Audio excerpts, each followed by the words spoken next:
You've been conditioned to believe that when someone goes silent, it means rejection. That love should be loud, verbal, obvious.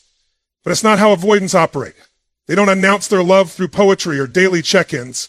They communicate love in a language far deeper, more primal, more rooted in survival. Silence for them is not distance, it's refuge. We have to understand that avoidant attachment isn't about emotional coldness. It's about emotional protection.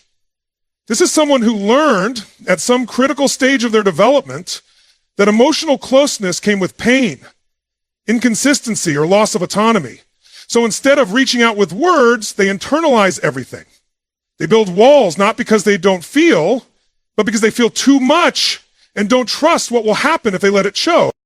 So when you're dealing with an avoidant and they go quiet, don't make the mistake of interpreting that through a secure lens.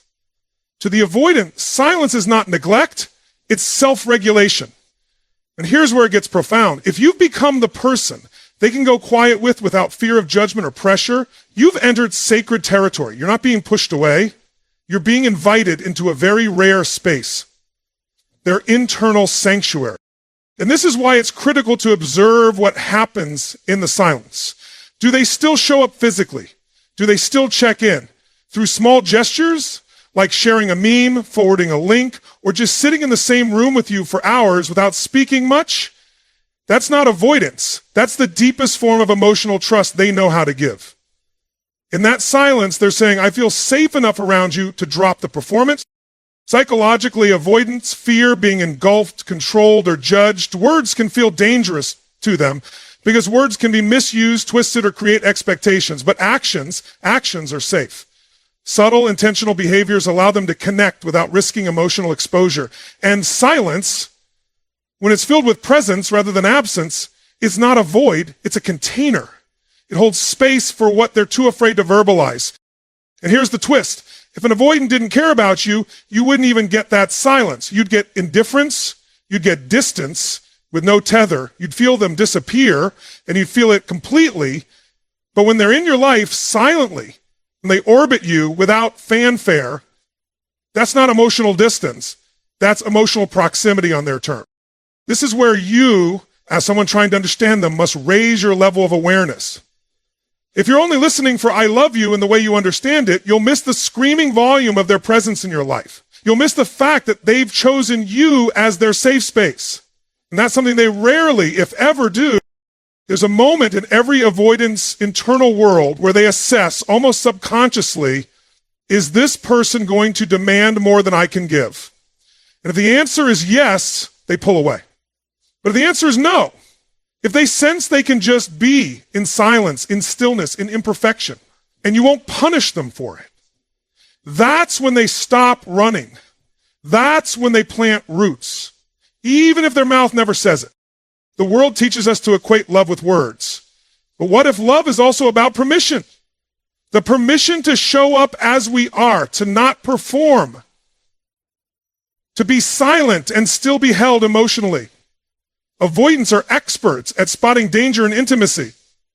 So if you become the person around whom they can stop performing, you've already crossed a line most never reach. And that's why silence with presence isn't something to fear, it's something to honor. It's the quiet language of a heart learning to trust again. So the next time you feel their silence, don't ask, why won't they speak? Ask, what does their silence allow them to feel around me? Because in that quiet, you might just hear their heart screaming, I love you. When most people think of love, they think of verbal declarations, constant affirmations, text messages, phone calls, long conversations into the night. That's how we've been trained to measure intimacy, by how often someone tells us they care. But avoidants aren't wired that way. In fact, for them, words are often distractions, not expressions. They might say little, but if you watch what they do, the truth becomes unmistakably clear. Avoidants show love through presence. Not flashy, romantic presence, not the loud, performative kind. I'm talking about intentional, consistent, physical presence. Being near you even when they don't have to be. And that presence for them is everything. It's the equivalent of an I love you shouted across a mountaintop.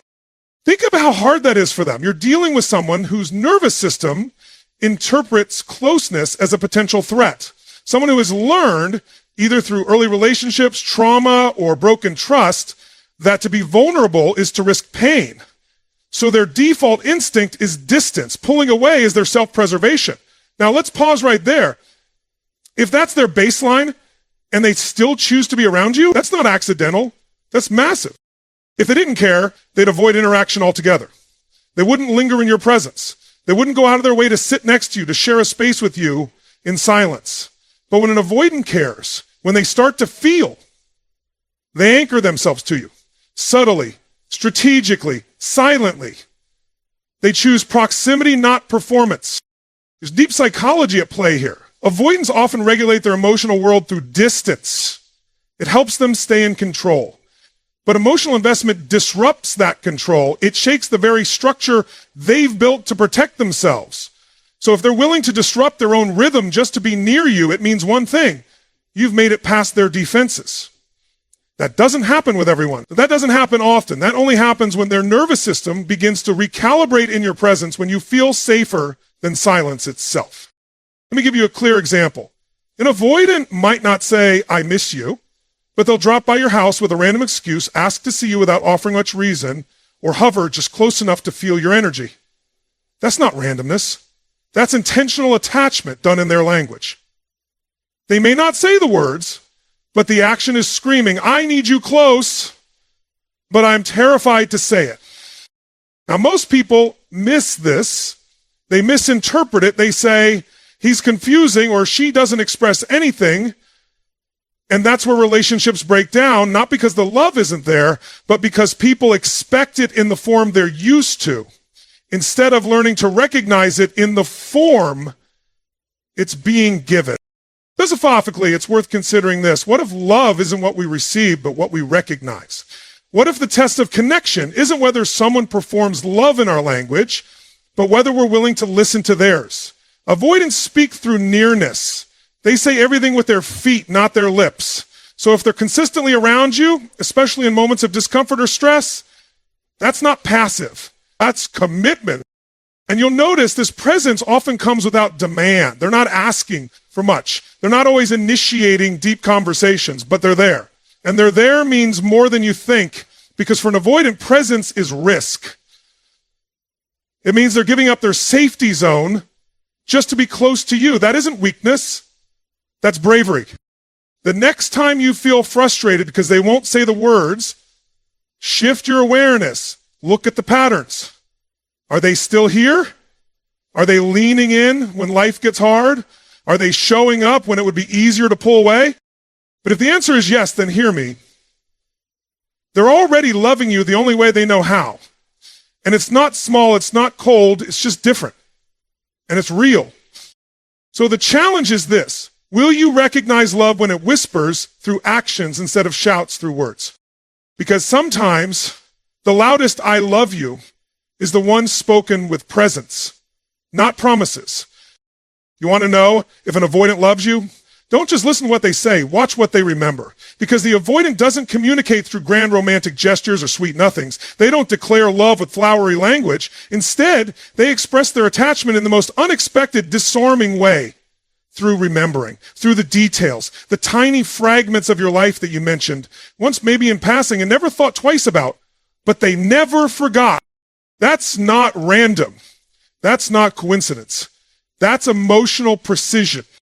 You see, most people miss this because they're looking for love to show up like a movie scene, but for avoidants, the language of love is often encrypted, coded in the quiet things they do that go unnoticed by anyone not paying attention. When they remember how you take your coffee, the name of your first pet, your favorite song from when you were 12, that's not surface level memory. That's attachment under restraint. And it's deeper than sentimentality. There's a psychological truth at play here. Avoidantly attached individuals are extremely perceptive. Why? Because from a young age, they were trained to watch for subtle emotional cues in their environment. They had to. Their survival, emotional or otherwise, depended on detecting shifts in mood, energy, or tone. So now as adults, they're constantly scanning, remembering, storing data.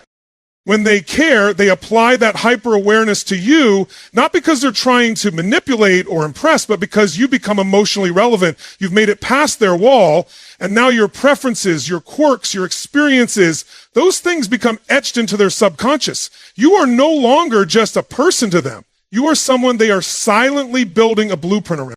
That's not something they do with everyone. Most people never get close enough. Now here's the paradox. An avoidant might forget a dinner date, but they'll remember that one time you told them about the teacher who humiliated you in 4th grade. They might not write you love letters, but they'll show up with the snack you mentioned liking once 6 months ago. And that's the emotional giveaway. They aren't performing love, they're tracking it, integrating it into their world in a way that feels safe to them. Philosophy, this reveals something fascinating about how avoidants experience love.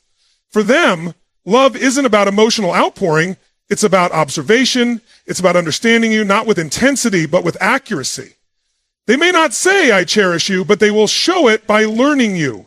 And in a world where most people are too distracted to truly notice anyone, being remembered in such fine detail is one of the deepest forms of validation. And this is where many people make the fatal mistake. They dismiss this behavior because it doesn't match their ideal of romantic expression. They're so focused on hearing, I love you, that they miss all the ways it's being shown in silence. And that's tragic. Because if you don't recognize the way an avoidant says, I love you, you might walk away just as they were starting to let you in. Let's be clear. For an avoidant, remembering your life is an act of vulnerability. It means they've allowed themselves to care. It means they've broken the barrier between emotional detachment and real connection. And they don't do that unless something real is happening inside them. Something raw and unspoken. So next time you catch them doing something small, something seemingly insignificant, but it matches a detail you shared once and forgot, don't overlook it. That could be the most honest expression of love you'll ever get from them. Because when an avoidant remembers your pain, your preferences, your past, it's not just memory, it's meaning. It's emotion finding its way into action. And that, my friend, is a form of love that's deeper than words.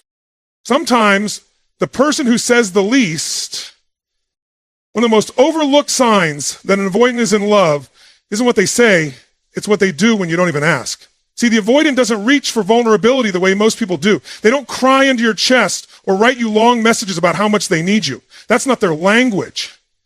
What they do instead is take action. Subtle, unannounced, often practical. And those actions carry the emotional weight of 1,000 unspoken words. You have to understand this. Offering help, especially unprompted, is a high-stakes move for an avoidant. Because helping, in their world, creates responsibility. It creates emotional exposure. It implies a kind of bond that they usually run from. So when they show up for you without being asked, when they fix something for you, solve a problem you didn't even bring up, or support you in a quiet, steady way, it's not just an act of kindness. It's a declaration. And they won't frame it that way. They'll make it seem casual, nonchalant. Whoa, it's just in the area. I figured I'd handle it. No big deal. But you have to read deeper. For someone who guards their autonomy so fiercely, to voluntarily step into your emotional world with effort, time, or resources, that's a massive sign of internal conflict, giving way to connection. And there's a psychological reason this matters. Avoidants often build their identity around self-sufficiency. They pride themselves on not needing anyone, and in turn, not being needed. It's how they stay safe, emotionally distant, practically independent, untouchable. So when they offer themselves to your needs, they're bending the very framework they rely on to feel in control. It's not just an act of service, as a breach of their own emotional defense system. And they're doing it for you. You might be dealing with a man who won't say, I care about you, but he'll stay up until 3 a.m. to fix your car. You might be dealing with a woman who won't let herself cry in front of you, but she'll bring you food when you're sick, or rearrange her whole schedule just to make sure you're okay. These aren't throwaway actions. These are their way of saying, I'm here. I see you. I'm with you. But they'll say it without words, because that's the only way it feels emotionally safe to express. This is where many people get confused. They think, well, if they love me, wouldn't they say it? But love doesn't always speak in the form we expect. And with avoidance, love isn't about confession, it's about contribution. It's not about emotional display, it's about showing up, often in ways that cost them something internally. Because for an avoidant, offering help isn't easy, it's a risk. It means entanglement, obligation, intimacy, and yet they still do it. Why? Because at the core, love always finds a way to express itself, even through the walls we build to protect ourselves. The avoidant might not articulate what they feel, but their subconscious will act on it. Love will leak through in behaviors they can't suppress. Acts of service become their emotional language. And here's the philosophical layer that most people miss. When someone chooses to offer themselves without being needed, they are no longer acting out of obligation. They are acting out of devotion. That's a different frequency of love. It's not reactive, it's proactive. It's not loud, but it's incredibly real. So the next time an avoidant does something small for you without asking, fixes something, shows up when you're down, quietly handles a task you didn't know needed doing, don't minimize it. Don't overlook it. That could be the loudest I love you they're capable of expressing in that moment. Because for them, love doesn't always sound like a sentence. Sometimes it sounds like a door being fixed, a ride being offered, a solution quietly placed in your lap without fanfare. Because when an avoidant offers help without being asked, it's not about the task, it's about their heart finally making contact with yours. And when an avoidant loves you, it doesn't always show up as closeness. In fact, sometimes it looks like distance. And that's what makes it so hard to recognize. But here's the paradox that most people completely miss. When an avoidant starts to feel deeply, they don't run because they don't care. They run because the emotions are too real. Love doesn't make them feel secure right away. It makes them feel exposed. And for someone who's built their entire life on emotional control, exposure can feel like danger. So what do? They retreat. They withdraw. They create space. Not because they've stopped loving you, but because the depth of what they feel is too much for their nervous system to process all at once. It overwhelms their equilibrium. And here's where the misunderstanding happens. You interpret that space as indifference. You think they're pulling away because they don't care. But in reality, that space is the proof that something significant is happening inside them. Avoidants are highly attuned to internal disruption. They're not comfortable with emotional unpredictability, so when love starts knocking at the door, they panic. Not outwardly, but inwardly, there's a war going on. Part of them wants connection, the other part is terrified of it. That internal war leads to one consistent behavior: withdrawal. They need to retreat to recalibrate. And if you've ever been with someone who goes quiet just when things start to get good, when the connection deepens, when the moments get intimate, don't assume it's sabotage. Sometimes it's survival. Because for avoidants, love feels like being out of control. It disrupts their patterns. It shatters their emotional firewall. It brings up fears of engulfment, of losing themselves, of being hurt again. And the only way they know how to manage that flood is to step back. But here's what separates the emotionally unavailable from the avoidantly attached. Avoidants come back, not always with words, but with presence, effort, or small re-entries into your world. That space they took, it wasn't an ending, it was a reset. It was them trying to digest what they're feeling so they don't implode. You have to understand this psychologically. Avoidant attachment is rooted in early experiences where emotional closeness either felt unsafe or inconsistent. So now as adults, they associate intimacy with instability. When they start falling for someone, it doesn't feel safe. It feels dangerous. Not because you're dangerous, but because the memory of vulnerability is linked with pain. That's why they need time. That's why they back up, not out of apathy, but out of protection.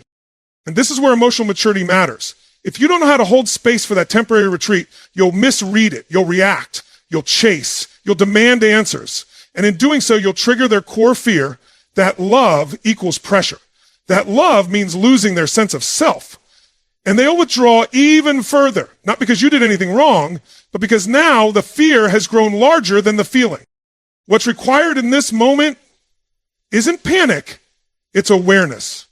Awareness that love isn't always linear, that sometimes the one who pulls away is the one who feels the most, that sometimes distance is a form of processing, not rejection. And if you can stay grounded, if you can hold your center without shrinking or chasing, You give the avoidant something they've never experienced before. Emotional safety without demand. That's what rewires them. That's what teaches their nervous system that love doesn't have to mean loss of control, that they can feel deeply and stay intact. So don't be so quick to judge the silence. Don't write off the space. Instead, ask yourself, was this withdrawal preceded by closeness? Was there emotional intensity just before they pulled away? If yes, then hear this truth. The space is not a disappearance. It's an emotional exhale. Avoidants don't retreat because they don't love. They retreat because they do, and that love is setting off alarms they don't yet know how to shut off gently. Let them breathe. Let them return. And when they do, don't punish the space. Acknowledge it for what it was. A signal that something inside them is shifting. Because sometimes the act of stepping away is how an avoidant learns to step closer. You want to know when an avoidant is falling in love? Don't just look at how they treat you. Look at how they start treating themselves. Because when someone with an avoidant attachment style starts to truly care, they don't just rearrange their schedule, they begin to restructure their identity. Quietly, subtly, without announcements. They begin to shift the way they live their life to make room for something they never thought they'd want. Closeness. Avoidants are not driven by chaos. They are driven by control. Their lives are designed around predictability, emotional safety, and most importantly, autonomy. So when love begins to enter their heart, it disrupts that foundation. And their instinct isn't to run toward the feeling, it's to contain it, to organize it. And what that looks like in real life is change, subtle restructuring. The things they used to do on autopilot, they pause. Reconsider, Eddie. A man who once lived to protect his solitude starts making space in his weekend. A woman who once needed to sleep alone suddenly finds herself adjusting to the idea of someone being in her bed. The avoidant doesn't make grand gestures. They make logistical changes. They begin to slowly and often unconsciously reorganize their life around the possibility of you. That's not surface level affection. That's internal revolution. And most people miss it because they're looking for declarations, for statements, for I love you spelled out in flowers and fireworks. But an avoidant doesn't love like that. They love with architecture, with intention. They love by creating space where there was none before, mentally, emotionally, and physically. And it's because their nervous system is slowly and painfully adjusting to inclusion. They are recalibrating what it means to be close without being consumed. What it means to stay in love without losing themselves. That process isn't loud. It's deep, it's scary, and it's deliberate.